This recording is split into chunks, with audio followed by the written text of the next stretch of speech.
Eh, Eh, Excelente. Perfecto. Gracias, Cristina, y un saludo muy especial a todas las personas que están en este momento conectadas y a los que nos vean después.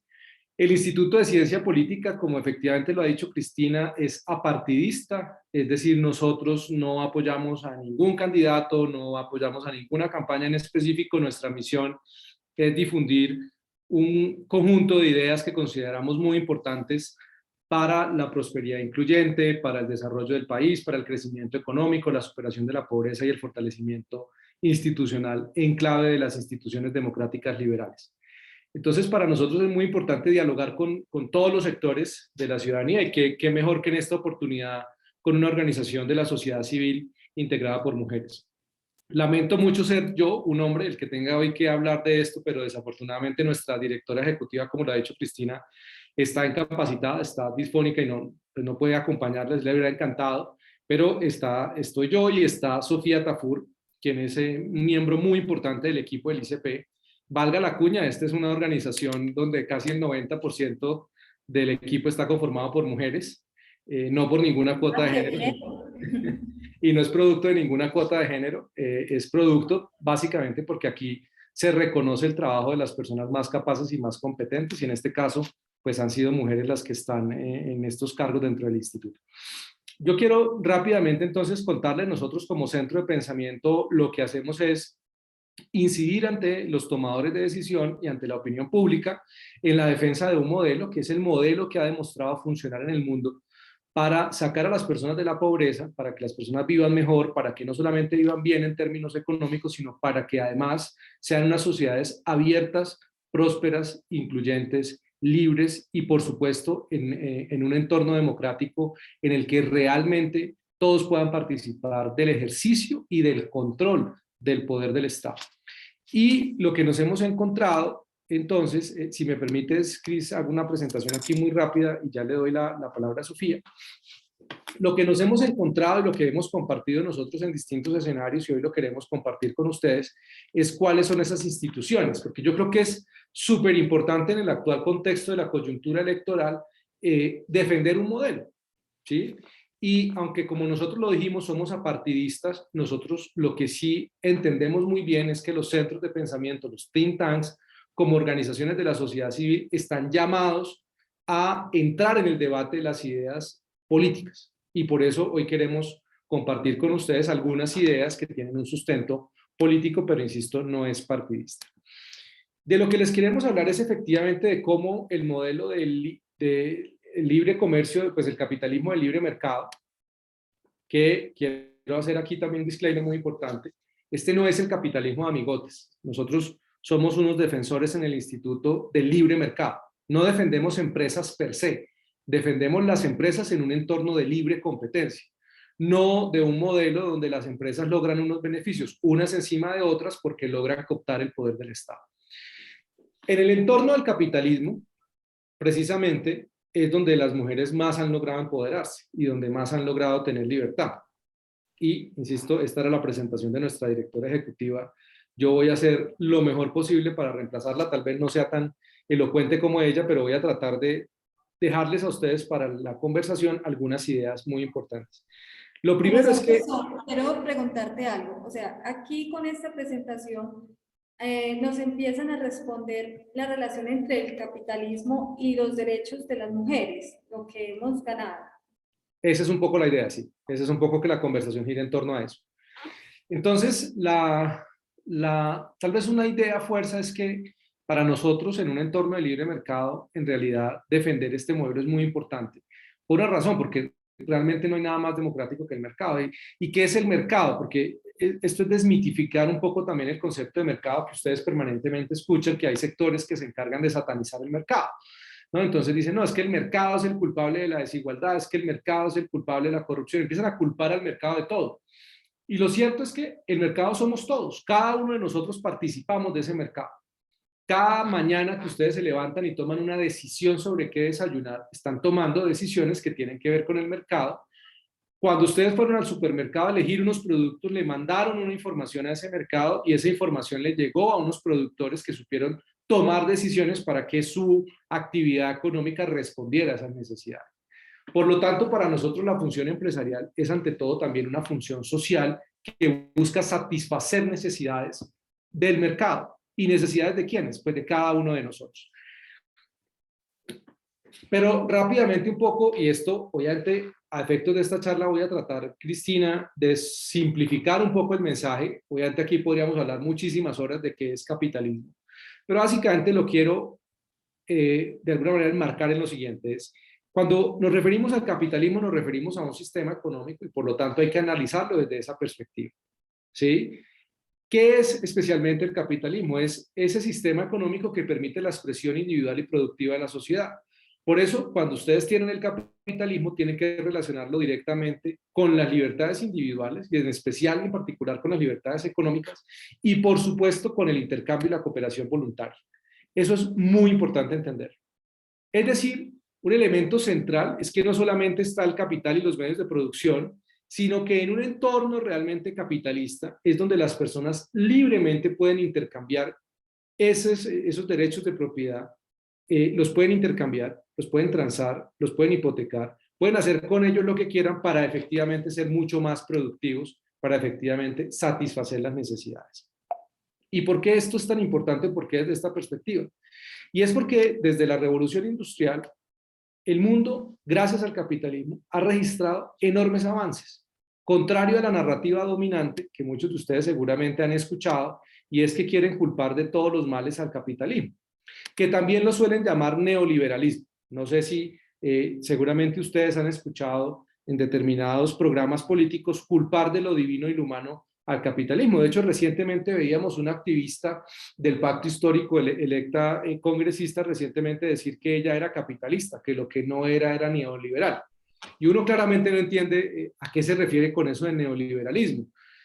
De alguna manera la confusión en el relato y en la narrativa sobre lo que es neoliberalismo, lo que es capitalismo, lo que hace es precisamente crear una narrativa que lleve a que las personas sientan desprecio, sean escépticas frente al mercado para que de alguna manera privilegien el modelo de estado de bienestar, privilegien el poder concentrado en el Estado. Pero cuando vamos a mirar dónde ha estado el capitalismo, pues efectivamente en estos últimos 200 años de la revolución industrial lo que nos hemos encontrado es que década tras década, gracias a un modelo de libertades económicas, el mundo ha logrado avanzar. Es decir, donde más se desató el potencial de la humanidad ha sido en los últimos 200 años y en particular en las últimas 4 décadas.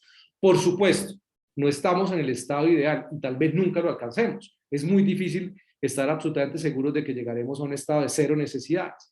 Pero lo cierto es que el mundo ha mejorado. Pasamos en datos como por ejemplo la mortalidad infantil del 9.3 en 1990 al 3.77 para 2019. Esos son avances y son avances gracias al fortalecimiento del comercio internacional, gracias a las instituciones incluyentes, gracias precisamente a los entornos de libre mercado que logran resolver problemas. Perdón, Carlos Augusto, este tipo de datos que nos va a presentar el ICP y Carlos Augusto son los datos con los que nosotras queremos que todos se armen para salir luego a la calle y defender todo este modelo, defender por qué esta línea es mejor que la otra que nos están presentando, que este modelo es mejor. Entonces tomen muy en cuenta todos estos datos que nos van a comenzar a presentar. Igualmente pues saben que vamos a compartirles luego la presentación, pero tengan muy en cuenta todo. Claro que sí, Cristina. Entonces, claro, entonces uno empieza a ver esos datos de mortalidad infantil y empieza uno a buscar correlaciones. Y entonces, uno de los niveles que permite crear esas correlaciones es el nivel de prosperidad. Es decir, a mayor prosperidad económica, menor es la mortalidad infantil. Y esto es muy importante. Es decir, hay una correlación con la prosperidad. Por eso tal vez cuando hablamos de capitalismo, a lo que nos estamos refiriendo es a ese sistema económico que ha permitido una prosperidad incluyente. ¿Por qué una prosperidad incluyente? Porque es una prosperidad que busca incluir a todas las personas independientemente de su condición social, de sus creencias religiosas, de su género, etc. Básicamente, el que puede y tiene el acceso a las oportunidades puede salir adelante en un sistema de libre competencia. Claro, por supuesto hay personas que se quedan muy atrás y a esas personas a las que tenemos que prestarles atención. El tema es qué modelo vamos a utilizar para sacar a esas personas adelante, qué modelo vamos a utilizar para generar las oportunidades que esas personas necesitan. ¿Un modelo donde el Estado es el que determina ganadores y perdedores, o un modelo donde el Estado crea unas instituciones, unas reglas de juego iguales para todos?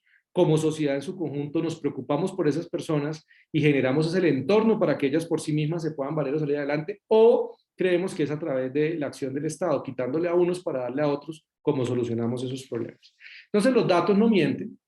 Si ustedes contrastan la mortalidad infantil con el nivel de prosperidad, encuentran que a mayor nivel de prosperidad, menor es el nivel de mortalidad infantil. Si no, miren Zimbabue, Etiopía, Senegal, Ruanda, países que tienen un muy bajo ingreso per cápita y una alta tasa de mortalidad infantil.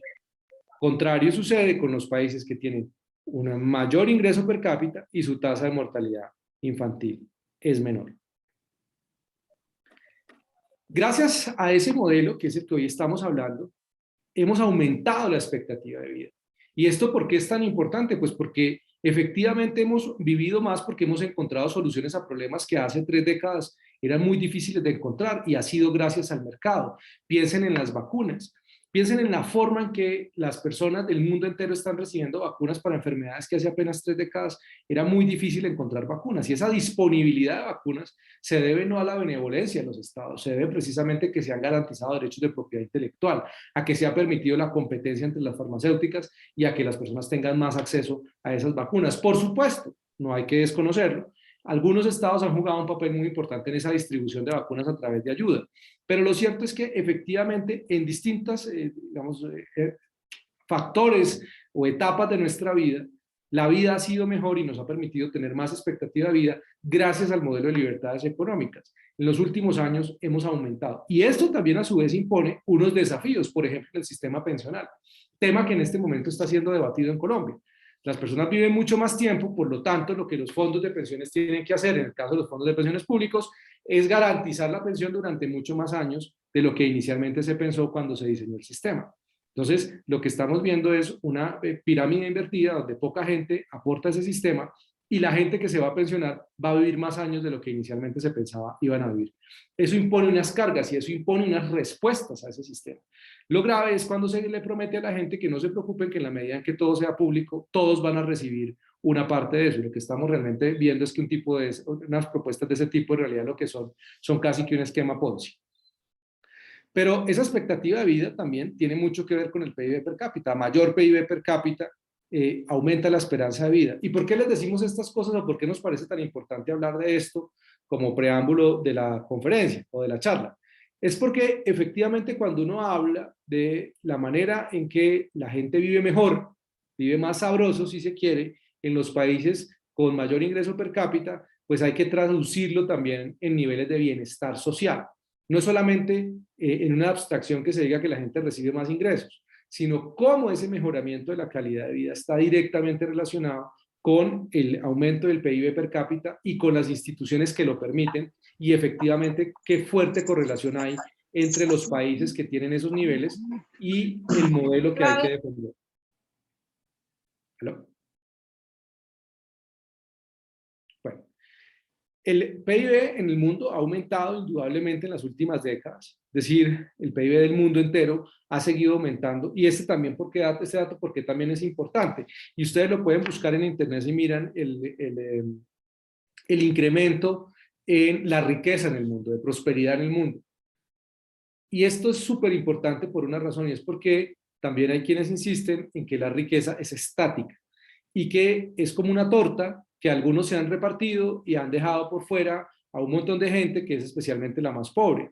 Y lo que es cierto es que eso pues claramente no va en la línea de la realidad de lo que muestran los datos. La riqueza se sigue creando, la riqueza genera movilidad social, la riqueza ha permitido que países prosperen y avancen en sus indicadores socioeconómicos.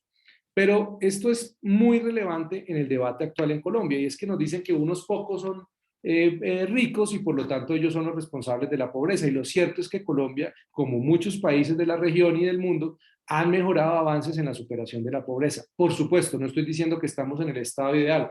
Tenemos unos esfuerzos importantes que hacer. La clave, insisto, es cómo generamos esa riqueza que nos permita sacar a la gente de la pobreza. Y la receta, pues, aunque tiene muchas variables, pero en términos generales es mayor productividad, mayor crecimiento económico y por lo tanto mayor formalidad y generación de las condiciones para que haya empleabilidad, superación de la pobreza e ingresos en manos de las clases que más lo necesitan. Contrario al otro modelo que proponen, que es un modelo en el que el Estado le quita a unos pocos para redistribuirlo, sin obviamente advertir que eso implica un cobro por parte del Estado, una retención de esos ingresos por parte del Estado para financiar el gasto público ineficiente que no genera ningún valor. Entonces, claramente ese panorama, la muestra en ciertos indicadores nos permite darnos cuenta que el mundo está mucho mejor que hace varias décadas, que existen unas condiciones económicas y materiales que permiten generar un bienestar a muchos sectores, incluido, por supuesto, a las mujeres. Entonces, cuando uno habla de cuál es entonces la relación entre el capitalismo con las mujeres, pues es todo, porque efectivamente, por un lado, recuerden que el capitalismo se sustenta sobre la base de la libertad, lo que permite que la mujer sea vista como un individuo y a partir de la igualdad ante la ley, las mujeres tienen que tener la capacidad de participar en todos los entornos de la vida económica, política y social en igualdad de condiciones que los hombres.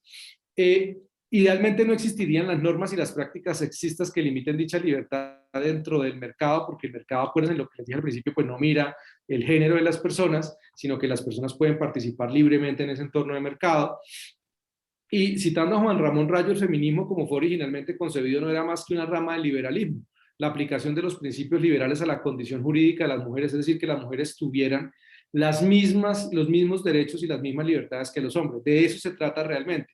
Desafortunadamente, el discurso feminista radical que se asoció con la izquierda empezó a hacer una serie de reivindicaciones y a olvidar que fue el liberalismo el que se preocupó por darle a las mujeres esas condiciones de igualdad ante la ley.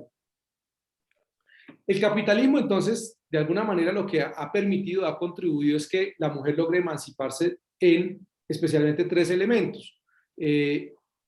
Y esto es producto de un artículo de Veronique de Rugy, que es profesora del Mercatus Center en Estados Unidos de la George Mason University. Por un lado, ayuda a la reducción a la carga de tiempo de las mujeres debido a la innovación, lo que ha permitido históricamente que de ellas se incorporen la fuerza de trabajo, es decir, las innovaciones que les han permitido a las mujeres conciliar su vida en el hogar con la actividad productiva. Esto de alguna manera hace que se reduzca la carga de tiempo en ciertas actividades y les permita a ellas participar en ambos ámbitos.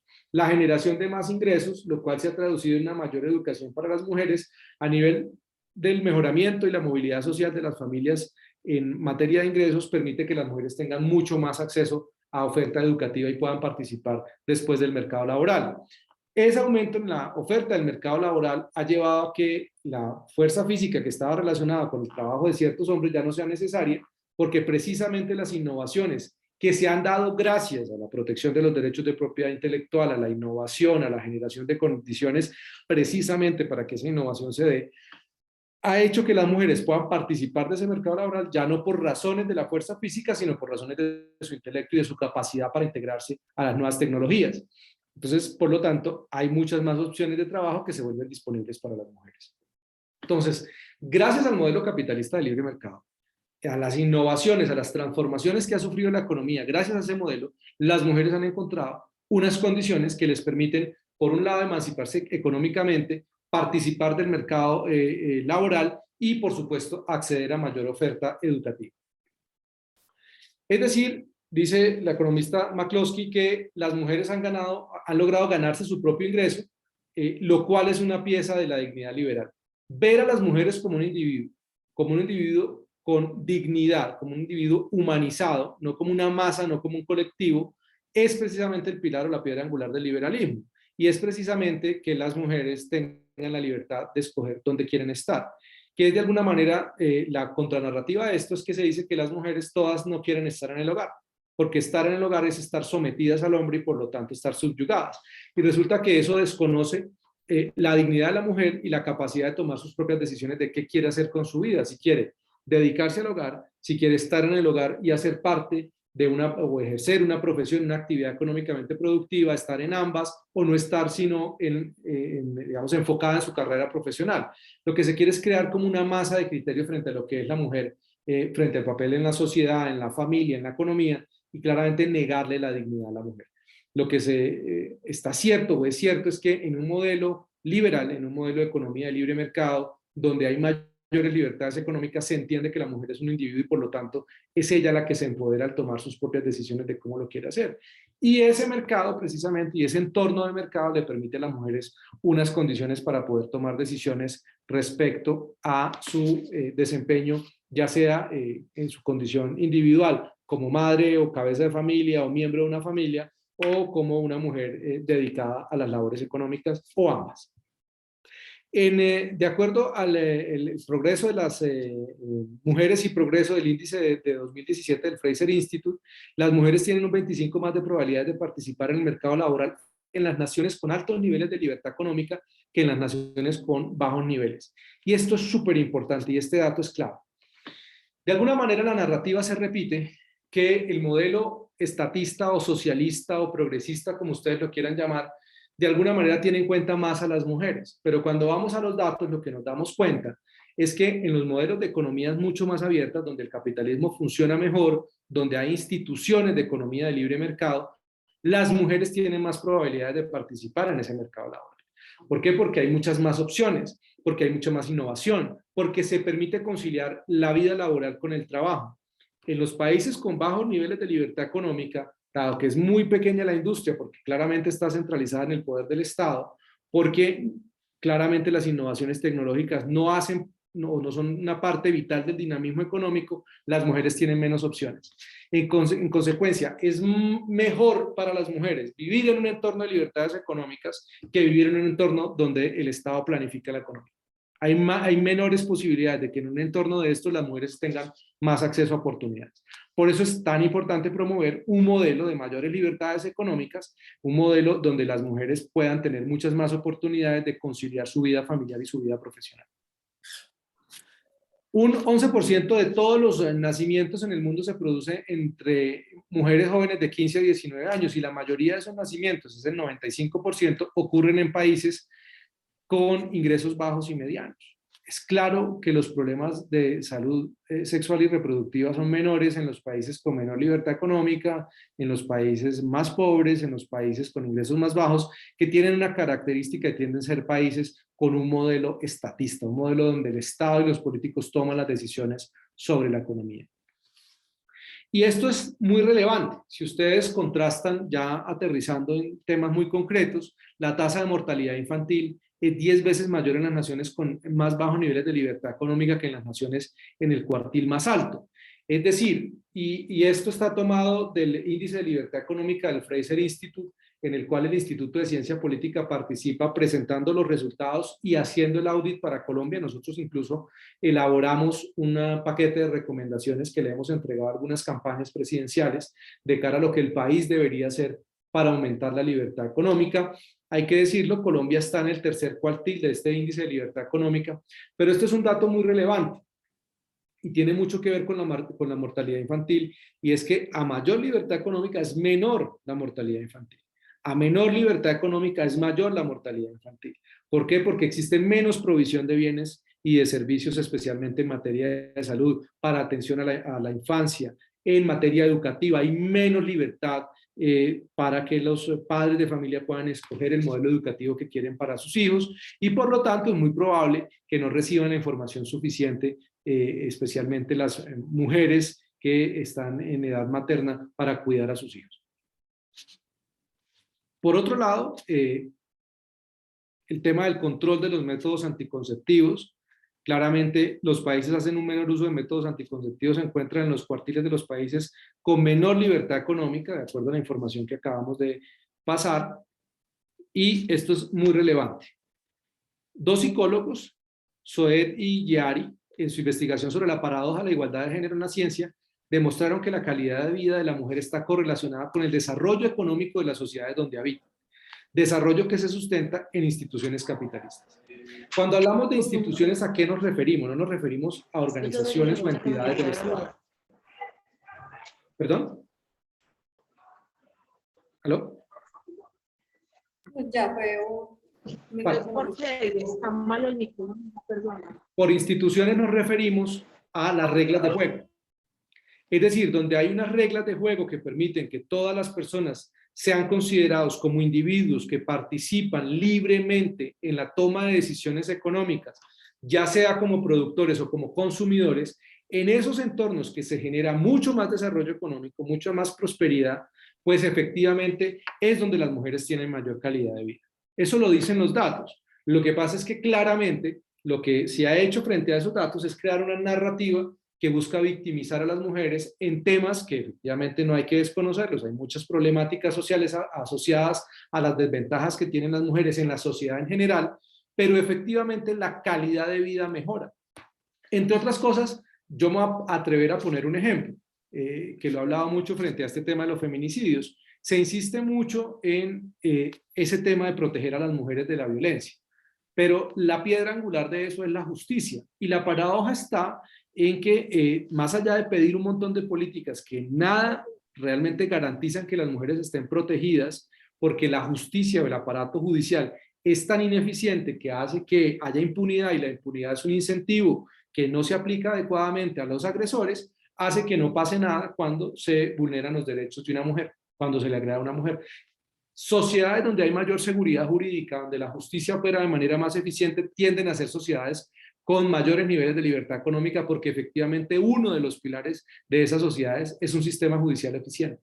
Entonces, si ustedes se dan cuenta, donde opera mejor la justicia, donde la justicia genera menos impunidad, donde los agresores son efectivamente sancionados, y no es un tema de más penas, no es un tema de que se aumente cadena perpetua o más años en la cárcel, es un tema donde quien infringe la ley efectivamente tiene un alto porcentaje de ser sancionado, es en esas sociedades donde las mujeres se protegen mejor. Y esas instituciones de justicia, ¿dónde se dan? En entornos donde efectivamente el Estado, como no está metido en tantos temas, se enfoca en las funciones principales para las cuales, digamos, se justifica su razón de ser, que son la seguridad y la justicia.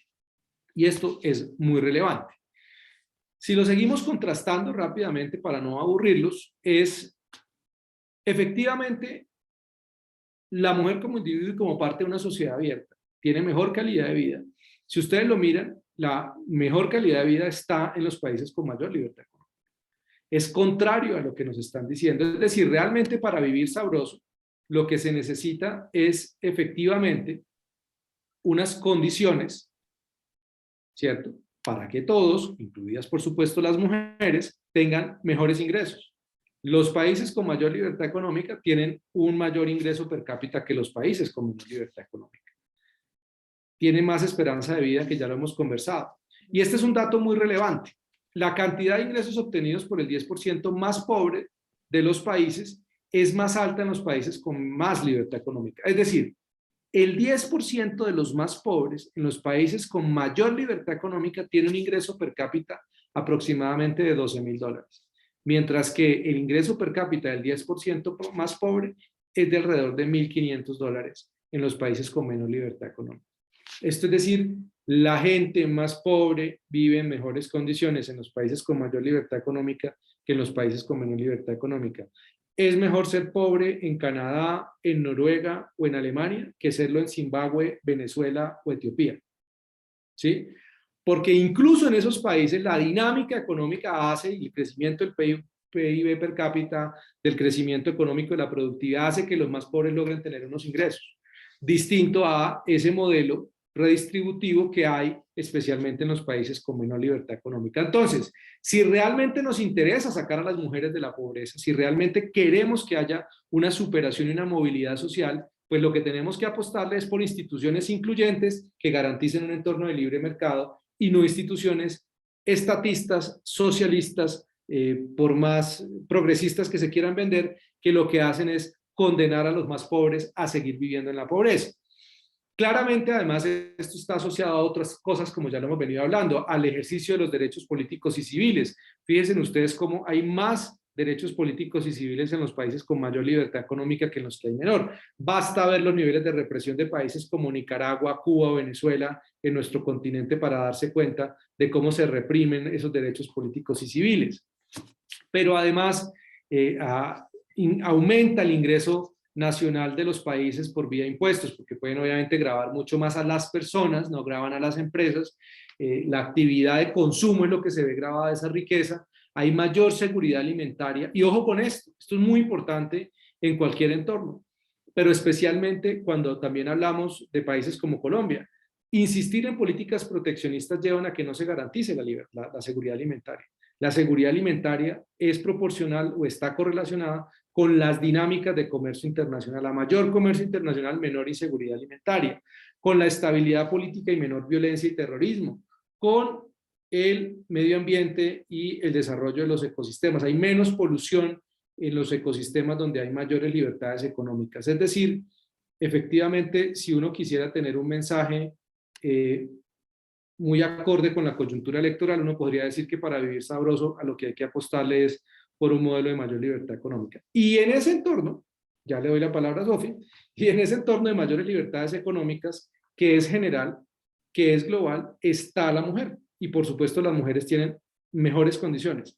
Tal vez no perfectas, porque ninguna institución es perfecta, todas son perfectibles, pero las condiciones y la calidad de vida de las mujeres en estos países, en estas condiciones, frente a estas instituciones que las ven como un individuo con dignidad, no como una masa a la que hay que ayudarle y hacerle todo, ¿sí? Donde el Estado realmente es el patriarca opresor termina siendo es el Estado, ¿sí? No su pareja, no su papá, no el profesor, no el jefe, sino realmente termina siendo el Estado el que termina determinándoles a cada una de ellas qué se merece. Ese es un modelo opresor. El modelo que les garantiza a ellas valerse por sí mismas, tener dignidad y que la sociedad las cuide en conjunto, es un modelo donde hay mayores libertades económicas. Yo quiero cerrar hasta ahí para no agobiarlos tanto y ya entonces le doy la palabra a Sofi, que puede complementar todo esto que acabamos de hablar. Listo, buenísimo. Gracias, Carlos. Hola, Cristina, ¿cómo estás? Hola Sofía, qué gusto tenerte aquí. Bueno, Igualmente. entonces tú expones y luego pasamos a unas preguntas. ¿Listo? Pues más que una exposición, vamos a hacer como una conversación. Sería chévere que todas también participen, las que están acá. Me voy a presentar rápidamente. Yo me llamo Sofía Tafur. Soy estudiante de doble programa de Derecho y Ciencia Política en la Universidad Javeriana de Bogotá y llevo más de un año vinculada al Instituto de Ciencia Política. Entonces aquí y ahorita quiero que conversemos entre todas y hagamos un poquito eco desde lo teórico a lo que nos acaba de mencionar Carlos. Entonces Carlos nos hablaba, ahorita hemos mencionado un poco el elefante en la habitación, es el feminismo. Cuando hablamos de feminismo, a veces tendemos a pensar quizás en que solamente está relacionado o amarrado a una corriente de izquierda radical, y la verdad es que no lo es. En el feminismo hay muchas corrientes teóricas, y el feminismo liberal es una de ellas, que es un feminismo, digamos, que ve el capitalismo y el sistema de mercado como la principal salida para la emancipación de la mujer, que es lo que nos explicaba ahora Carlos. De los principales logros que tuvo el feminismo liberal, que es, digamos, el feminismo, el papá, el origen de todos los feminismos, fue que a finales, en la segunda mitad del siglo XX, logramos la igualdad ante la ley para las mujeres en la mayoría de los países de Occidente. Por ejemplo, el acceso al derecho al voto, la propiedad, que una mujer pueda simplemente ir a un banco y abrirse una cuenta. Eso es un logro del feminismo liberal, que buscaba reconocer a la mujer como individuo y reconocerle sus derechos y su dignidad. No ver a la mujer como una masa homogénea, porque en Colombia las mujeres somos más del 50% de la población y no somos una masa homogénea. Entonces es bien relevante ver cómo digamos, ese primer logro, ese paso. Entonces ahorita vamos a hablar un poco de lo que entendemos por igualdad ante la ley, porque quizás suena un poquito obvio, pero realmente no lo es. Por igualdad ante la ley hablamos principalmente de los derechos civiles y políticos, que vienen siendo una categoría de derechos, sería entonces la primera categoría. Para los hombres, para todos los hombres, esos derechos civiles y políticos se lograron en el siglo XVIII, pero para las mujeres se demoró mucho más y requiere entonces de una lucha de estas primeras feministas liberales. Entonces, una anécdota histórica para que entendamos también la importancia y el rol del trabajo en la emancipación de la mujer. Después de durante la Segunda Guerra Mundial, cuando todos los hombres se fueron a la guerra, el país tenía que seguir funcionando. Entonces, ¿qué pasa ahí? Las mujeres, las esposas, entran a la fuerza laboral, entran a trabajar como obreras, como lo que sea, y ahí entonces nos damos cuenta pues que la mujer, uno, no solamente sirve para estar en la casa a criar los niños, y también puede trabajar, y vemos entonces que tenemos a la mitad de la población un capital social sin explotar, y un potencial de riqueza ahí sin explotar yaciente. Entonces, el ingreso de la mujer a la fuerza laboral fue clave para precisamente que esa lucha y ese acceso a los derechos civiles y políticos se pudiera dar. Entonces, lo que entendemos por derechos civiles y políticos son los derechos que protegen la libertad del individuo de su vulneración por parte de los gobiernos, organizaciones sociales e individuos privados que aseguran la capacidad de cada individuo de participar en la vida política de la sociedad y el Estado libre de toda discriminación o represión. Entonces, ¿eso qué significa? Un ejemplo, en Roma, en el derecho romano, la mujer no tenía derechos, era una ciudadana de segunda categoría, el que tenía derechos era su esposo o su papá, el pater familias, en esa estructura, digamos, de donde viene el modelo patriarcal que tenemos en Occidente. Entonces, la mujer era en ese entonces considerada como un menor de edad, o sea, podía tener derechos, pero necesitaba un intermediario para acceder a ellos. Entonces, nuestros logros es que hoy en día no necesitamos ese intermediario. Entonces, este feminismo liberal del que estamos hablando es el que en múltiples cuestiones logra entonces la igualdad ante la ley, el acceso a la enseñanza y visibiliza los problemas de las mujeres, y no de las mujeres como un grupo homogéneo, sino de las mujeres como individuos. Lo que ahorita mencionaba Carlos de la violencia. Estamos hablando de los problemas de las mujeres como individuos, no como una masa homogénea. Porque también podemos caer en retóricas peligrosas cuando cogemos a la mitad de la población y la metemos en una masa homogénea. Porque no todas tenemos las mismas necesidades. Entonces, y para el pequeño momento jurídico es en el artículo 13 de la Constitución de Colombia, que dice que todas las personas nacen libres e iguales ante la ley y recibirán la misma protección y trato de las autoridades. Entonces ahí es muy relevante también lo que en un modelo liberal, la igualdad ante la ley es la única igualdad que importa. Porque cuando hablamos de desigualdad, el tema de la igualdad y la desigualdad está súper trillado, lo usan a diestra y siniestra, y el problema es que nos olvidamos de realmente el trasfondo. Es que siempre va a haber una forma de desigualdad, pero aquí la única igualdad que nos importa no es la socioeconómica, es la igualdad ante la ley. Es que se nos trate de la misma forma, que todos seamos iguales ante la ley en un proceso judicial. A mí no me traten distinto por ser mujer que un hombre. Entonces, es relevante. Entonces, cuando digamos, se secuestra y se empieza a pervertir el término de igualdad al que se asocia tanto el feminismo, vemos entonces como un fantasma de gasto de dinero público, el tema de las cuotas de género, y eso deja mucho de qué desear y realmente va más allá de lo que queremos hablar hoy. Es que, de nuevo, el feminismo tiene muchas corrientes teóricas y tenemos una corriente del feminismo, que es el feminismo liberal, que defiende el modelo, defiende la igualdad ante la ley y a la mujer como un individuo antes que dentro de un colectivo. Sofía, ese feminismo que ve a la mujer dentro de un colectivo y como una masa, ¿tú qué nos dirías que ese modelo qué busca, ese feminismo? ¿De pronto está buscando algunos beneficios o de pronto ahí qué pasa con esa igualdad ante la ley, ante esos nuevos modelos de feminismo que nos presenta? Más que nuevos modelos, es que tenemos muchas corrientes, por ejemplo, las que más vemos, las que más se visibilizan es el feminismo radical, que busca la erradicación del patriarcado, que ve el género como una construcción social y que el problema, básicamente resumido el problema son cómo estamos educando a los hombres.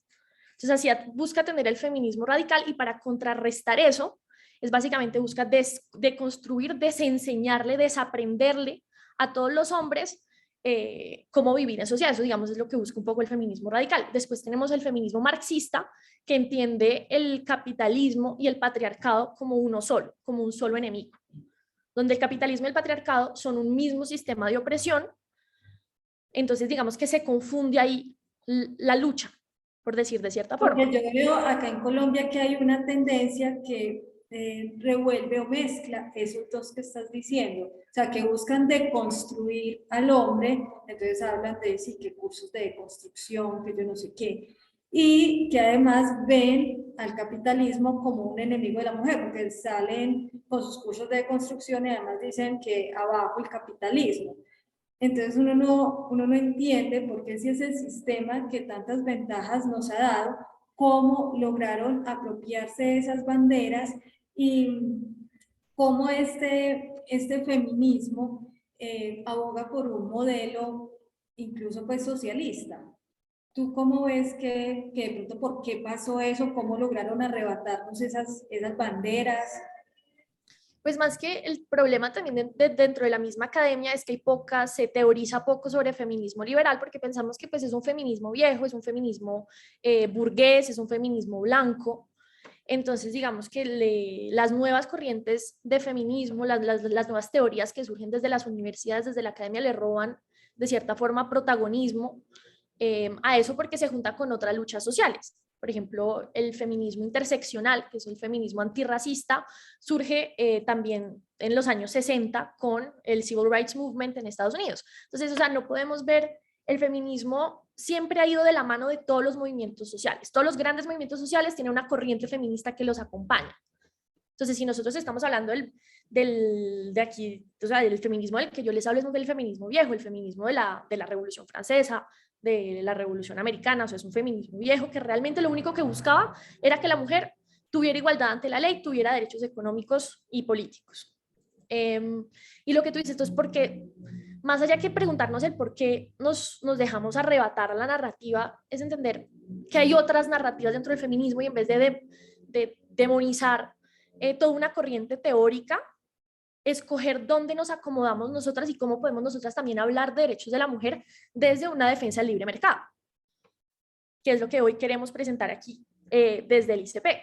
Porque realmente, y voy a citar a la misma economista que citó Carlos, siempre hemos conectado, que es Deirdre McCloskey, una economista americana, que dice que el sistema que más ha favorecido la liberación de las fuerzas productivas y creativas de las mujeres y de la sociedad en general para que puedan progresar y desarrollarse en la medida que quieran es el capitalismo. El libre mercado es el gran liberador de las mujeres, de los esclavos, de los pobres y de las minorías religiosas y de las minorías sexuales. O sea, cuando el hombre negro deja de ser mercancía, deja de ser objeto, deja de ser esclavo y se convierte en una persona, ingresa, digamos, también en otro sistema productivo, porque también tendemos a confundir el sistema feudal y la hacienda con el capitalismo. Eso no es capitalismo, eso no es mercado, nunca lo fue. Que nos vendan que el sistema de la hacienda que teníamos en Colombia, en la colonia, eso era capitalismo y libre mercado, es una falacia. Entonces, también tenemos que tener, digamos, rigor académico cuando hablamos y utilizamos los términos, porque el libre mercado y el liberalismo no deja también de ser una visión utópica a la cual no hemos alcanzado del todo, y los países más desarrollados son simplemente los que más se acercan a esa visión. Entonces hay como tener cuando vayamos a hablar y a debatir, tener las herramientas y los conceptos en claros. Entonces, ahorita vi un comentario que me pareció muy interesante con la parte de tema del desempleo, que hablaba pues, que las mujeres de escasos recursos, cómo hacen si dependen de su pareja sentimental. Y aquí entonces les traigo un argumento de peso, que es que cuando hablamos de desigualdad socioeconómica de la mujer respecto al hombre, porque la hay, porque durante muchos años la mujer no tenía acceso a la propiedad, y el acceso a la propiedad es el origen de la creación de la riqueza. Entonces, si la mujer durante tantos años no tuvo acceso a la riqueza, digamos que los hombres nos llevan siglos de ventaja en esa creación de riqueza. Entonces, ahora, partiendo de esto, entonces, cuando hablamos de la desigualdad socioeconómica que la hay, de la mujer frente al hombre, ningún sistema ha favorecido más a la mujer que el capitalismo, porque es el sistema capitalista basado en la libertad individual que permite la incorporación de la mujer al trabajo. O sea, al incorporarse a la mujer al trabajo se libera la necesidad de casarse con un hombre que la mantenga. O sea, ya no solamente porque antes dependía del papá y después depende del marido. Y en ningún momento tiene nada de ella. Bueno, entonces, cuando se incorpora al mercado laboral, ya tiene, ya produce y ya recibe, digamos, sus propios ingresos. Entonces, ya no tiene, al tener ella ingresos, gracias a su trabajo, ya no tiene la obligación de aguantarse por miedo a ser repudiada y no tiene que vivir encadenada monetariamente a un hombre, sea su padre o sea su esposo. Entonces, sí, por ejemplo, uno de los grandes logros del progreso en las sociedades occidentales es el divorcio. Muchas mujeres pueden dejar una situación de violencia intrafamiliar porque ya cuentan con recursos para dejar al hombre que las maltrata. Y no solamente de violencia intrafamiliar, el simple hecho de que la mujer tenga la libertad de decir, este tipo ya me cae gordo, me divorcio, eso es un logro del progreso, es un logro del progreso de las sociedades occidentales también gracias a un mismo sistema liberal. Y otra anécdota, ahorita Carlos nos hablaba del progreso tecnológico para reducir la carga de la mujer, pues por ejemplo, en la lavadora de ropa, o sea, la lavadora que tienen en la casa, antes esa tarea recaía sobre las mujeres y el hecho de que tengamos lavadora libera una parte del día y la mujer se puede entonces incorporar al mercado laboral porque ya no tiene la carga doméstica que antes tenía. O por ejemplo, cuando uno ve, hay una película que me encanta verme con mi abuela, que es como Agua para Chocolate, y ver cómo esa mujer está en la cocina de sol a sol y en ningún otro momento tiene la opción de trabajar por fuera del hogar y de tener sus propios ingresos. Entonces también es eso, el progreso, la tecnología, le permite a la mujer zafarse de ciertas responsabilidades domésticas y poder entrar, poder trabajar, poder tener sus propios ingresos. Y otro elemento muy relevante aquí de lo que defiende el feminismo liberal es la prioridad del individuo sobre lo colectivo, y no solamente en la narrativa, sino también es una cultura de autonomía y de responsabilidad individual. A veces a mí no me gusta mucho ese término porque me parece como inexacto, pero cuando hablamos de la cultura de la victimización, es muy eso. O sea, cuando usamos y hablamos de colectivos como masas completamente homogéneas, pues estamos dejando de lado completamente nuestra responsabilidad individual. Y si nos estamos nosotras diciendo que somos capaces de ocupar los mismos cargos que ocupan los hombres, tenemos las mismas capacidades y las mismas habilidades, entonces, ¿de qué nos sirve una narrativa de victimización y de autovictimización cuando realmente lo que emancipa y lo que libera es la autonomía y la responsabilidad individual? O sea, quiero que discutamos sobre eso, saber ustedes qué opinan, y les tengo una recomendación de lectura al final, si les interesa el tema y quieren, digamos, ir con más argumentos a la... Pero no, completamente de acuerdo contigo en rescatar el papel de la responsabilidad del individuo, que cada persona se haga cargo de su destino, de lo que quiere, que trabaje por lo que quiere lograr en su vida, por sus sueños, y eso es lo que nos ha permitido en gran medida un sistema como el capitalista y los sistemas en los que hay mayor libertad de mercado, son en los que nos podemos volver más creativas, transformadoras, las mujeres podemos sacar ahí todas nuestras habilidades a reducir. Entonces, ahí estoy completamente en línea, Sofía, contigo. Y yo rescataría entonces que de esta conversación también hay algo muy importante que resaltar, y es la igualdad ante la ley como un bien supremo y un bien que hay que cuidar, más allá que estar buscando de pronto a veces algunos beneficios, que es lo que uno a veces ve con las tendencias que nos comentabas ahorita, con los otros feminismos, que no son el feminismo liberal, pues que sería como un feminismo como el que defiende Cayetana o como el que habla una Cristina Hoff Sommers. Entonces, esos son temas, o sea, cuando yo los traigo acá, yo quiero que ustedes nos den a nosotros muchas herramientas, y esto es lo que estamos logrando con esta conversación. O sea, que cuando nosotras salgamos a la calle, entendamos por qué este sistema y este modelo es mejor que otro que nos están proponiendo, que para vivir sabroso. Entonces, Sofía. Algo relevante, retomo dentro de lo que acabas de mencionar, algo relevante cuando, digamos, un sistema económico que permite digamos, esas libertades individuales, ese crecimiento personal y esa capacidad de salir de ciertas condiciones, cuando eso está en riesgo. Por ejemplo, cuando una empresa empiezan a echar gente, van a echar a los últimos que llegaron, a los últimos que contrataron. Eso es como una regla cuando hacen recorte de personal. Bueno, digamos que en este caso, un cambio en el modelo económico drástico que crea situaciones de pobreza, los que más se van a ver afectados son los últimos en adquirir derechos, a los que nos llevaron ventaja en el tema de la propiedad. Entonces, los que más afectados se van a ver serán, por ejemplo, las madres cabeza de familia. Yo sé, cuando solamente es un ingreso en la casa, poner en riesgo un modelo económico que permite precisamente emancipar a la mujer puede ser perjudicial. Está ahí también. Entonces tenemos que ver, digamos, qué sistema económico favorece más a mujeres, a la mujer cabeza de familia, entre otras cosas. Sofía, le voy a dar entrada a María Restrepo que quiere compartir aquí con nosotras. María, adelante. Hola Cris, ¿cómo estás? María Elena. Es que sale como mal ahí. Sofía, me encanta la idea que expresas con respecto a que el capitalismo genera de alguna manera, digamos, el desarrollo de tecnologías, de innovación que permiten a la mujer, digamos, como desprenderse como de esa esclavitud que tienen en sus hogares y que las lleva a que se puedan desempeñar en otras labores que les favorezcan económicamente. Entonces, me parece un muy buen argumento para venderles, especialmente a ese porcentaje tan alto de mujeres que tenemos en Colombia, que son inactivas, improductivas, que no tienen educación, como lo expresaba yo en la pregunta. Muchas gracias. El trabajo del hogar no necesariamente es improductivo, porque también, o sea, el trabajo del hogar también permite restarle una carga, no solamente mental, sino también física a la persona que sí trabaja en la casa.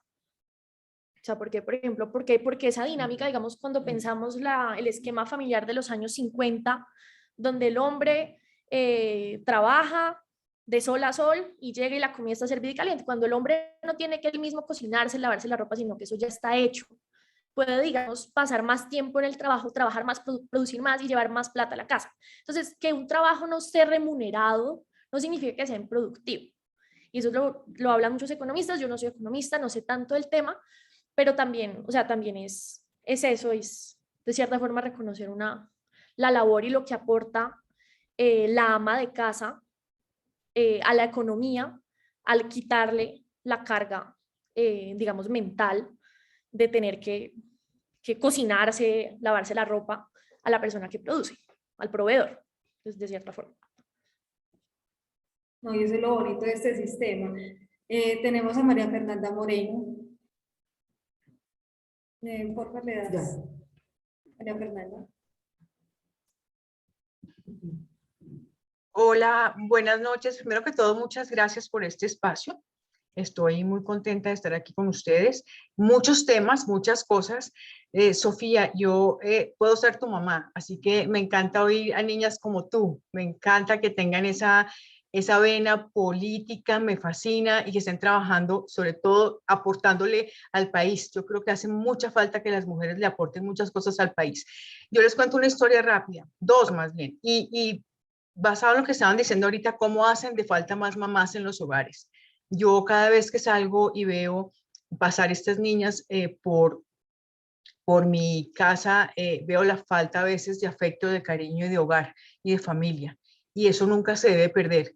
Eso no quiere decir que las mujeres no trabajemos. Creo que yo trabajo desde los 14 años, si mal no recuerdo. Y hay un aporte que yo hago bien importante a la sociedad colombiana, y es que en temas de seguridad, que Carlos Augusto, gusto verte nuevamente, lo mencionaste, el tema de seguridad para poder crear una cantidad de espacios seguros para que las mujeres podamos seguir trabajando. Yo diseñé un proyecto de frentes de seguridad en la ciudad y recorro la ciudad entera con ese proyecto porque estoy cansada de que nos maltraten.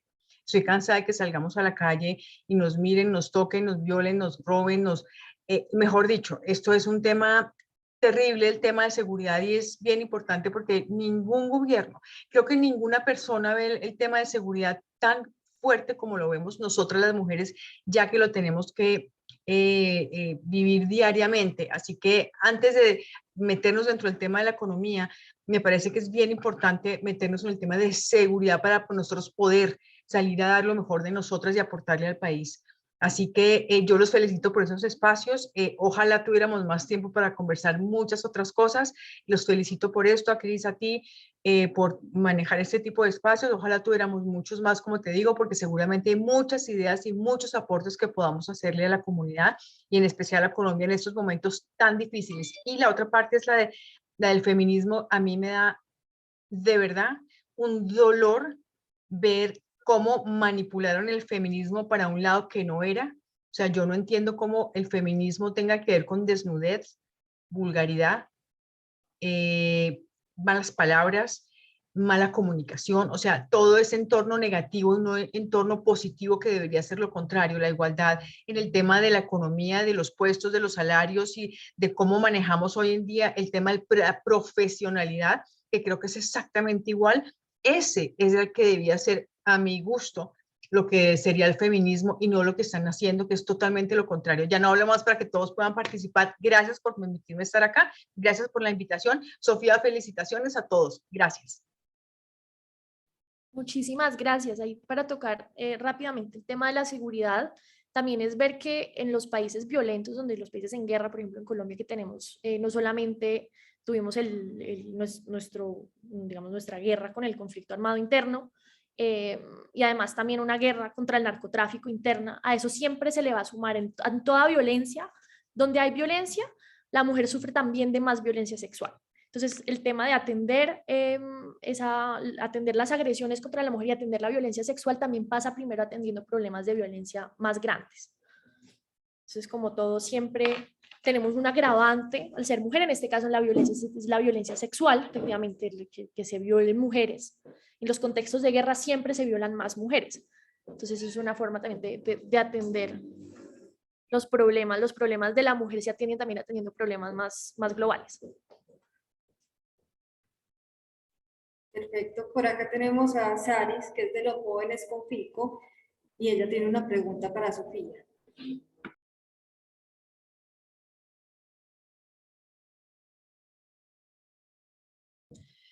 Bueno, hola Sofía, muchas gracias en serio por compartir. Siempre hay un lado joven que tiene que estar en todos estos espacios. Yo también soy estudiante de Ciencias Políticas, pero en la Universidad de AFIT, y hay algo que yo siempre me he cuestionado mucho y es en realidad que, o sea, es necesaria una perspectiva de género a la hora de programar una inclusión financiera y porque últimamente cuando escuchamos algo de feminismo solamente lo escuchamos en escenarios de conveniencia.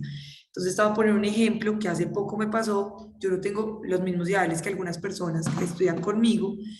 Ellas salieron a marchar, me preguntaron que si yo iba a salir a marchar, les dije que no, el Día de la Mujer, y lo que ellas hicieron fue de una atacarme, a insultar, que yo no marchaba por las mujeres. Entonces ella me cuestionaba hasta qué punto las mujeres y los movimientos feministas sí terminan siendo feministas, porque si yo no pienso igual que ellas, no defiendo lo mismo que ellas, de una ya se pierden todos mis derechos por ser mujer. Entonces tengo como más que todas esas dos preguntas y cómo podemos romper ese ciclo de que si yo no pienso igual a de ellas, simplemente me atacan, y si se necesita una programación financiera, el tema de género, pues para hacer una planeación financiera. Listo, muchísimas gracias, Sara, por tu pregunta. Me parece interesante el tema de lo que es la manifestación social en luchas sociales como el feminismo. Por ejemplo, yo personalmente no marcharé en luchas feministas porque siento que son los colectivos que dominan las luchas feministas no representan mi feminismo, pero eso no me hace a mí menos feminista. Entonces, como todo, o sea, a ninguna corriente política, ideológica, a ningún movimiento social se le exige la homogeneidad que se le exige al feminismo. Entonces, eso es muy relevante y también es un argumento que puedes usar. O sea, el feminismo no es homogéneo. No es homogéneo. La lucha por los derechos de la mujer no son homogéneas. Y cada mujer va a luchar por sus derechos desde su propia perspectiva. Entonces, también es eso.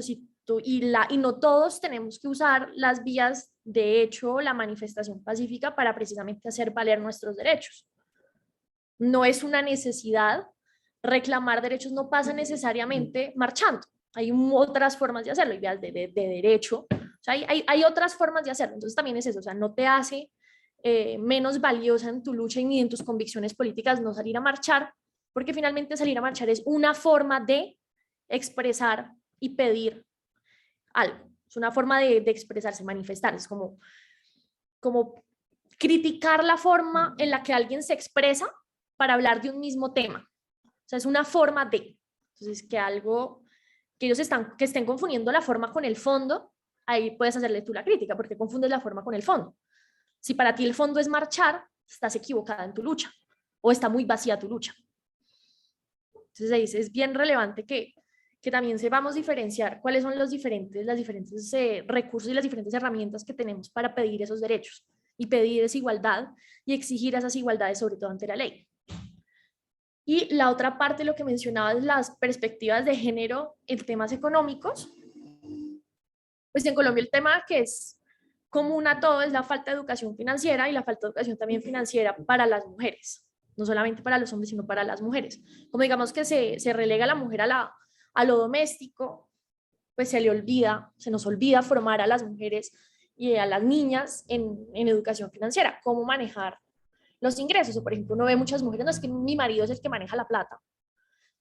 Entonces, quizás estamos fallando y tenemos una tarea de educación financiera con perspectiva de género necesaria y ya en Mora hacer esa capacitación financiera para las mujeres.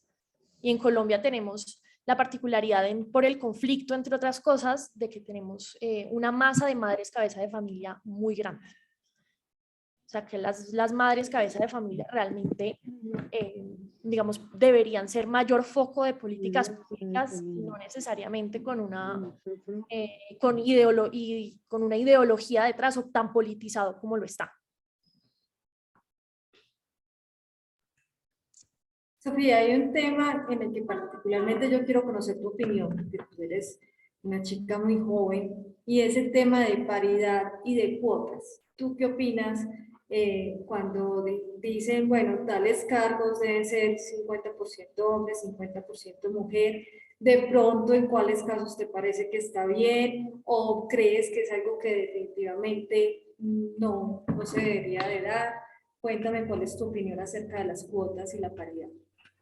Las cuotas de género y la paridad finalmente es una forma de discriminación positiva, no es algo propio a Colombia, es algo universal prácticamente, al menos de muchas Bueno, sociedades. acá como lo queremos hacer muy fácil, explícanos eso de discriminación positiva. En palabras simples, ¿cómo le La explicarías tú desde discriminación la positiva, calle? la Eso. discriminación positiva es buscar cómo compensar una desigualdad histórica dando ciertos beneficios. Una forma de discriminación positiva es, por ejemplo, el acceso a la universidad para ciertas minorías. Entonces, las universidades públicas, yo soy de Cali, por ejemplo, la Universidad del Valle ofrece cupos para los estudiantes indígenas, les exigen un ICFES muchísimo más bajo que para los demás estudiantes. Eso es una forma de discriminación positiva. Entonces, en el caso, por ejemplo, de la mujer que las Entremos un poquito ahí. Por ejemplo, esa discriminación positiva, con lo que nos cuentas, ¿qué consecuencias pueden traer tener esa discriminación positiva? pues que Se puede haya ver más, como algo bueno, se puede ver como algo bueno, se puede ver como algo como que suena todo, bonito. digamos, como todo es un gran depende, pues de nuevo, aquí estoy intentando dar la opción, la forma más objetiva, explicarlo de la forma más objetiva y ahorita, digamos, andamos un poquito más en lo que yo pienso personalmente, pero entonces en ese caso la idea es que haya más indígenas con educación superior, que haya más profesionales indígenas a darles ese acceso a la universidad, digamos, se le facilita el acceso a la universidad a muchos bachilleres indígenas. Ahora puede tener efectos perversos, por ejemplo, los que más desiertan en temas de educación superior en las universidades como la Universidad del Valle son precisamente los indígenas, porque llega un punto donde no les da el nivel académico básico para seguir con el ritmo universitario que se les pide. Por ejemplo, hay muchas lagunas en temas de lectoescritura porque su lengua materna no es el castellano y nuestra universidad es en castellano. Entonces ahí puede haber efectos también perversos donde recibimos muchos estudiantes con la voluntad de estudiar y aprender y simplemente no alcanza. Entonces no estamos atendiendo el problema quizás donde es, el problema quizás no debería atenderse en la universidad, sino un poquito más abajo. O sea, ahí puede tener, digamos, efectos perversos. O por ejemplo, yo viví muchos años en Francia y yo lo que notaba con el tema de las cuotas de paridad es que en las listas electorales había mucho relleno. Estaba la esposa, la prima, la hermana, simplemente porque tenían que llenar la mitad de mujeres y no conocían o no buscaron suficientes mujeres capaces. Entonces, simplemente para llenar cuotas de género, metían un montón de personas que nada que ver, que terminaban, y la presencia de esas mujeres de relleno, lo único que terminó haciendo fue desvalorizando la presencia de las mujeres que sí estaban ahí por mérito, que sí eran capaces, más preparadas. Claro, ya todas quedan como bajo sospecha de que hubiera sido Exacto, como que no, esa simplemente está ahí, por llenar cuota, por esa llenar está ahí por relleno, cuando no, resulta que es una dura, una berraca que deberíamos darle más protagonismo, pero entonces se asume que está ahí por relleno. Entonces esos son ciertos efectos, digamos, perversos que puede tener esos mecanismos de discriminación positiva. Entonces, a mí en lo personal, yo considero que se puede tener que un buen equipo de trabajo en general no tiene que ser paritario. Y en temas de representación política, pues quizás cada vez tenemos más candidatas, o sea, cada año electoral hay más candidatas porque también vamos avanzando en el tiempo, es una evolución, es paulatino, no podemos exigir mañana a que tengamos 50 y 50% de candidaturas para contar con 50-50% de representación en el Congreso, por ejemplo. Entonces, y las mujeres también no necesariamente vamos a votar por mujeres, también eso es una concepción errada, quizás porque pues uno también tiene criterio, y si le parece que es mejor candidato un hombre, pues se vota por un hombre. O sea, no restarle criterio a lo que es la capacidad del individuo por temas de género, porque es un despropósito en últimas. Por ejemplo, y en muchos modelos, yo he sido la única mujer. Desde chiquita, en muchos modelos, yo he sido la única mujer, porque son espacios principalmente masculinos y sí es más difícil abrirse un espacio, pero uno sabe que cada año, con cada vez participación de mujeres capaces y preparadas, se abren más esos espacios. Y las cuotas de género es forzar un proceso que también tenemos que dejarle a la gente que vea por sus propios ojos. Hay muchas personas que consideran que una mujer no puede ser presidente, pues cómo cambiamos también esos imaginarios para que sepan que una mujer puede perfectamente ser presidente, sin necesidad de cuotas de género, sin necesidad de ese relleno, que a mí me parece realmente que a veces puede ser, pues tener efectos perversos. Entonces volvemos a lo mismo de que realmente lo más importante es tener la igualdad ante la ley, de poder participar en estos procesos y ya, pues ya hay mejores mecanismos como por ejemplo la meritocracia, y ya sin importar si es hombre, si es mujer, del color que sea, pero por sus propios méritos, el obtener un puesto. Además, esto es algo que también nos puede después jugar en contra, porque también tenemos muchas otras carreras, muchas otras profesiones que mayoritariamente nos han gustado pronto más a las mujeres, o donde hay más participación femenina. Entonces imagínate también donde cojan 50% tienen que ser hombres obligatoriamente, cuando de pronto los hombres no han estado muy interesados en participar en esas áreas y estarían desplazando a una gran cantidad de mujeres. Entonces, Carlos Augusto, ¿qué más tienes por aquí para comentarnos en esta conversación? Ya son las 7:15. No, yo realmente sobre algunos comentarios que había en el chat, yo creo que cuando uno habla con la gente tiene que hablar a partir de su, digamos, hacer cercana esta realidad a su historia de vida. Y varios de los comentarios del chat son sobre eso, sobre cómo impactar en la vida de mujeres que de alguna manera no han tenido nada y sienten que no lo pueden perder, pues que no van a perder nada, que no va a cambiar nada. Yo creo que uno tiene que ir de lo cercano a lo lejano. Lo cercano es, vea, es que básicamente cuando la situación económica empeore, porque va a empeorar, las empresas y las familias lo primero que van a empezar a prescindir es de la mano de obra menos cualificada. ¿Sí? Pues porque van a tener que dejar de pagar salarios, van a tener que dejar de contratar a cierto personal. Y eso hace que ustedes no tengan o no vayan a tener una fuente de sustento. Muchas familias se van a ir. El tamaño de la economía pues se va a reducir y eso va a hacer que los ingresos de muchas personas se vayan a ver directamente afectados. Yo creo que pasar de la emancipación del hombre, como lo explicaba Sofía, o de la figura paterna o del marido, a la emancipación del Estado no es lo ideal. Lo ideal es precisamente redignificar a la mujer por sus capacidades, por lo que puede hacer por sí misma, valerse, y desde luego, insisto, no dejar a nadie atrás. Yo creo que a veces el problema de los que hablamos del tema de las libertades económicas es que parecemos antipáticos, pero no se trata de eso. Les voy a hacer solo una reflexión muy rápida que la hacemos en las charlas que estamos dando en empresas. Y tiene todo que ver con lo que decía Cristina de la responsabilidad. El problema es que a nosotros nos han vendido una narrativa en la que dicen que las familias, que las comunidades, no tenemos que ser responsables de muchas cosas, porque de eso se encarga el Estado. Y si ustedes recuerdan hace algunos años, es decir, yo estaba muy pequeño, pero lo recuerdo, las comunidades buscaban solucionar problemas de su entorno a través de la acción directa de la comunidad. Hacían bazares para solucionar el problema del hueco en la calle, hacían actividades económicas, rifas, por ejemplo, para solucionar ciertos problemas, pero con el paso del tiempo, por un lado, porque muchos de esos problemas se solucionaron, pero por el otro, porque de alguna manera cada vez más nos dejamos comer el cuento de que los políticos se volvieron una suerte de intermediarios entre nosotros y el Estado, y ellos nos solucionaban los problemas.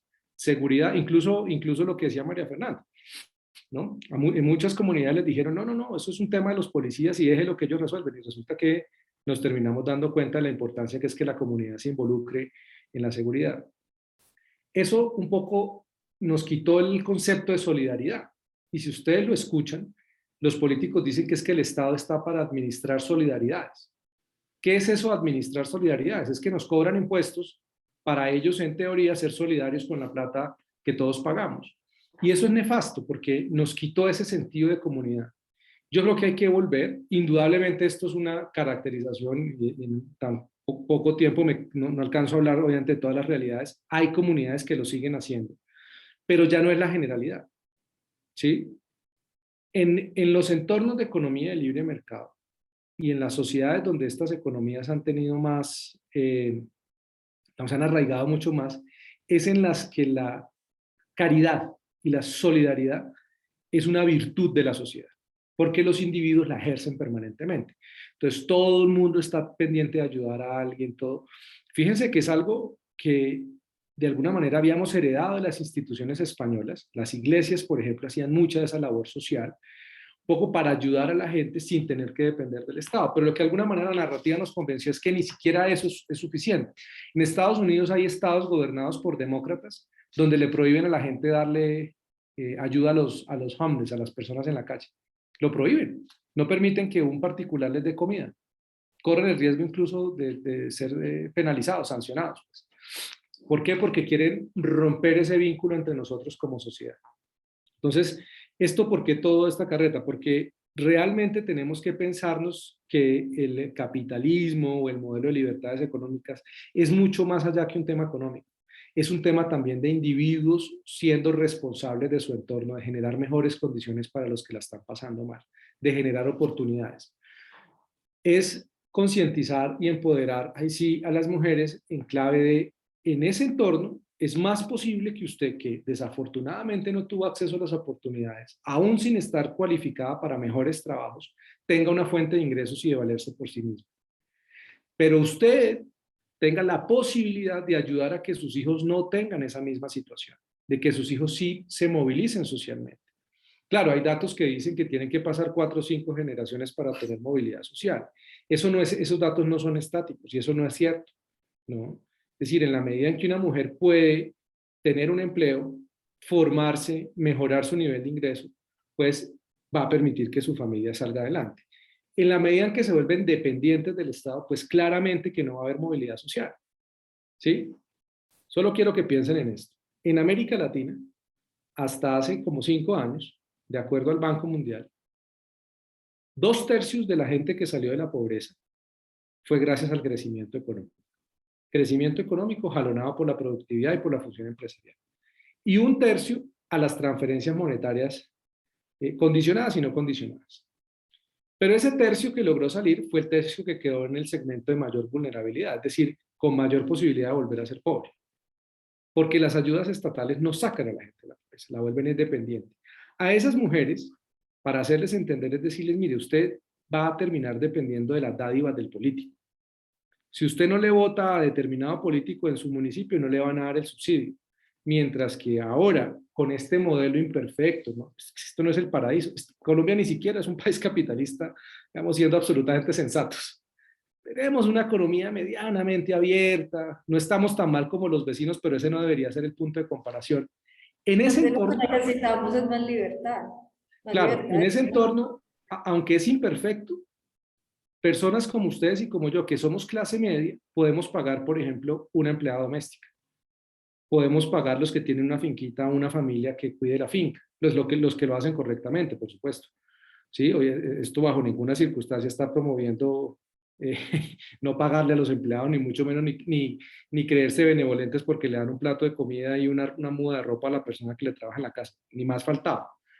En las condiciones que corresponden, que es pagando el salario mínimo, generando las condiciones de 8 horas diarias, etc., unas condiciones dignas, esa persona lo puede perder todo, porque es que claramente cuando yo ya empiece a recibir menos ingresos, tengo que sacrificar algo.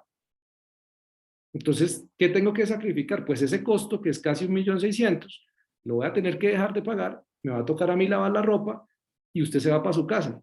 Usted ya no va a recibir salario, usted sí va a recibir algo del Estado, que nunca se va a comparar con ese salario. Y cuando el Estado empiece a darle a todo el mundo cosas gratis, esa plata va a perder valor. Entonces, es una forma de construir la narrativa frente a esas personas. Ese salario que usted jura que Petro le va a dar de 1.000.000 de pesos, porque a mí me lo dijo el jardinero de la casa, nosotros en Montería, es que Petro nos prometió 1.000.000 de pesos sin trabajar. Usted con ese 1.000.000 de pesos, a la vuelta de un año no va a poder comprar ni una bolsa de leche. Ese 1.000.000 de pesos no va a valer, porque ¿de dónde va a salir esa plata para pagarle este 1.000.000 de pesos? Sin que usted produzca nada. Esa plata va a perder valor. Y a la vuelta de un año, Petro le va a seguir dando ese 1.000.000 y con ese 1.000.000 usted no se va a poder comprar nada.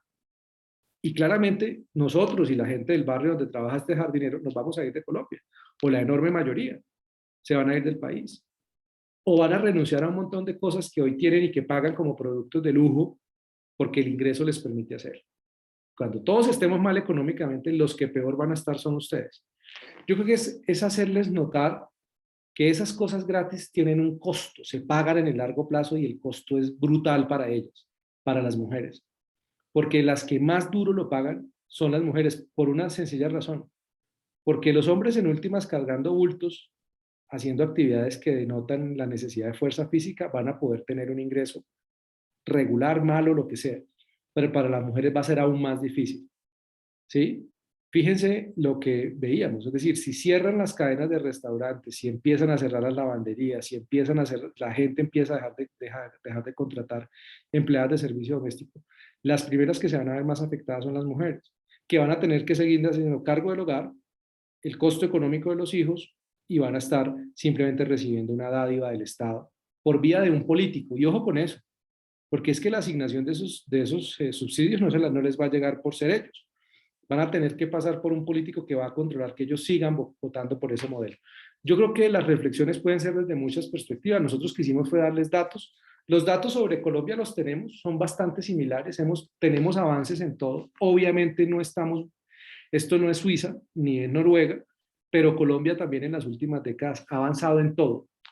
Salud, educación, servicios públicos domiciliarios, vivienda, crecimiento del PIB, disminución de la pobreza extrema multidimensional, disminución de la pobreza, que la pandemia nos volvió a subir varios de esos indicadores.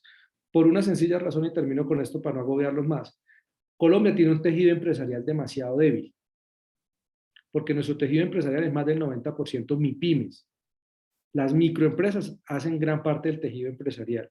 Colombia lo que necesita es más libertad para que el hijo de su empleada doméstica pueda ser un emprendedor, para que esa señora con el paso del tiempo pueda salir a emprender su propio restaurante, pero la gente también no hace ese salto a la formalidad porque es muy costoso ser formal, por eso tenemos un 50% de informalidad. Cumplir con todos los requisitos para crear empresas es demasiado costoso para una persona que quiere salir adelante y quiere valerse. Pero el modelo de Petro no es mejor que lo que tenemos. El modelo del pacto histórico es un modelo que todo lo contrario, va a impedir esa generación de ingresos porque ellos necesitan que la gente dependa totalmente del Estado. Esa es la diferencia. Van a pasar de, sí, no van a tener un ingreso tal vez mayor el 17 de junio, no van a ganarse el triple, claramente no. Pero eso que Petro les promete es simplemente humo, porque esas sociedades, ya lo hemos visto, y no solamente el ejemplo de Venezuela, Argentina, Nicaragua, todas esas sociedades, la gente se empobrece mucho más. Es sencillo que usted le pregunte, mijita, pero no existe en el mundo un solo país donde los pobres vivan mejor con ese modelo. Si no, muéstremelo. En cambio, los países al que debemos nosotros apostarle cada día más, que son los países que tienen más ricos, más empresas, es donde los pobres viven mejor. ¿sí? Es decir, es volver la narrativa en algo muy casuístico y muy cercano a ellas y hacerles entender, y yo creo que no se trata de meterle miedo a la gente, pero sí hacerle ver a la gente lo que puede perder. Es mucho lo que los pobres, las mujeres y las personas menos cualificadas van a perder con un gobierno de Gustavo Petro. Es mucho más que lo que vamos a perder nosotros. Nosotros perderemos, muchos perderán su capital, pero nos tendremos que ir del país, muchos tendremos la oportunidad de irnos, otros se van a tener que ir caminando a vender y no sabemos a vender dónde, porque al menos los venezolanos se vinieron para Colombia y para Chile, pero ya no vamos a tener ni siquiera para dónde irnos, ni Perú ni Chile es una opción para nosotros. Entonces, un poco yo creo que esas son como reflexiones importantes a la hora de hablar con la gente de por qué tener cuidado con lo que van a escoger en las próximas elecciones. Qué pena, Cristina, si me alargué. No, estuvo muy bueno ese cierre, Carlos Augusto.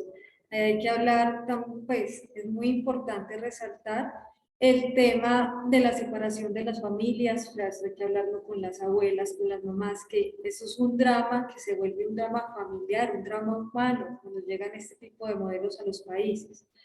Lo otro es tan importante enseñar a pescar, no que nos estén dando el pescado. ¿Por qué? Porque esto es lo que genera el aumento de productividad, lo que genera que haya más empresas, que haya más ingresos, que haya mayor demanda agregada y todo esto se vuelve un círculo virtuoso. En cambio, con el otro modelo entramos a un círculo vicioso de pobreza y de drama humano. No, Carlos Augusto, yo los quiero felicitar, como siempre, un excelente trabajo. Sofía, conclusiones, nos pareció espectacular tenerte aquí con nosotras. Muchísimas gracias, un espacio siempre enriquecedor, interesante y hablar de temas teóricos. Aquí yo de cierre voy a dejar 2 recomendaciones de libros. La primera va a ser ¿Por qué el liberalismo funciona?, de la economista que mencionamos con Carlos, de McCloskey, Deirdre McCloskey, y el segundo que se llama, aquí lo tengo en físico, no, ya casi no leen físico, pero aquí está, que se llama Afrodita desenmascarada, una defensa del feminismo liberal, de la argentina María Blanco. Les dejo los 2 datos, se los voy a poner en el chat, porque siempre es bueno, si hay un tema que nos interesa, siempre es bueno pues ilustrarnos un poquito más con eso y que los datos realmente en últimas, los datos apoyan, digamos, esta visión de país que defendemos nosotros. Así es, y las mujeres y los jóvenes que estamos aquí apoyando esta campaña, nos gusta debatir es con datos y no con relatos. Entonces, muchas gracias a Sofía y a Carlos Augusto por darnos y por alimentarnos esta narrativa y nuestra caja de herramientas argumentativas para todos. Muchas gracias. Hasta luego a todos. Gracias a ustedes.